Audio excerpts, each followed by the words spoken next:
আলাইকুম রহমতুল্লাহ বারাকাত। হাসনাত আবদুল্লাহ জান আছেন, আপনি তো বৈষম্য করছেন কীভাবে? তো আপনি চট্টগ্রামে গেলেন, তো চট্টগ্রামে যাওয়ার পরে আপনার এই ওয়াসিম যে দ্বিতীয় শহীদ হয়েছে তাকে তো দেখে যাওয়ার উচিত ছিল। তা আপনি এটা জান নাই, কেন জান নাই? যে সে ছাত্র দলের, এটা মনে হয়, আমার মনে হয় যে এই জন্য জান নাই। তো আমরা বৈষম্য করেছেন, তো এইভাবে বৈষম্য যদি আপনি বিএনপির ছাত্র দলটা করেন, আমরাও কিন্তু আপনাকে বৈষম্য করব। কিভাবে করব? আমরা তো আর অবুঝ না, আমরা তো অশিক্ষিত না, আমরা বুঝবেন। তো আপনি কেন বৈষম্য করবেন? আমরা সবাই মিলেমিশে যেতে চাই। আমরা তো 15 বছর পেশিবাদের পক্ষে ছিলাম না, 15 বছর পেশিবাদের আন্দোলন করছি, কিন্তু সবাই আসে নাই। কেন লাগে আসে নাই? তারা চুপ করে রয়েছে।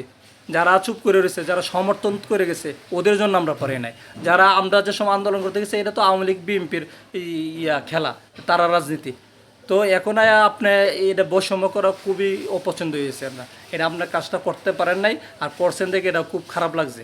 তো এইভাবে বৈষম্য করলে আমরা প্রতিবাদ করব। কীভাবে প্রতিবাদ করবো? আমরা কিন্তু মূর্খ না। হ্যাঁ, কীভাবে প্রতিবাদ করবেন বুঝবেন। এই কথা দ্বারা আমরা বুঝতে পারছেন কীভাবে প্রতিবাদ করতেছে। সামনে এইভাবে করব ইনশাল্লাহ।